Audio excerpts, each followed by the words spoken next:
जिल्हाधिकारी कार्यालयाला पुन्हा बॉम्ब धमकी, पोलिसांकडून तात्काळ तपासणी। अहिल्यानगर जिल्हाधिकारी कार्यालयाला बॉम्बने उडवून देण्याची धमकी पुन्हा एकदा देण्यात आल्याने शहरात खळबळ उडाली। दुपारी सुमारे 3 वाजण्याच्या सुमारास जिल्हाधिकारी कार्यालयाच्या अधिकृत ईमेलवर धमकीचा संदेश प्राप्त झाल्याची माहिती समोर आली आहे।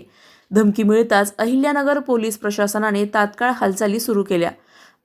बॉम्ब शोधक व नाशक पथकासह पोलिसांचा मोठा बंदोबस्त तैनात करण्यात आला असून संपूर्ण जिल्हाधिकारी कार्यालय परिसराची कसून तपासणी करण्यात आली। तपासणी दरम्यान कोणतीही संशयास्पद वस्तू आढळून आली नसल्याचे पोलिसांनी स्पष्ट केले आहे। मात्र ही घटना गंभीर मानून पोलिसांकडून धमकी देणाऱ्या व्यक्तीचा शोध घेण्यासाठी सायबर विभागामार्फत तपास सुरू करण्यात आला आहे। उल्लेखनीय म्हणजे यापूर्वीही जिल्हाधिकारी कार्यालयाला बॉम्ब धमकी देण्यात आली होती। सातत्याने येणाऱ्या धमक्यांमुळे सुरक्षा व्यवस्थेवर प्रश्नचिन्ह निर्माण झाले असून पोलीस प्रशासन अधिक सतर्क झाले आहे।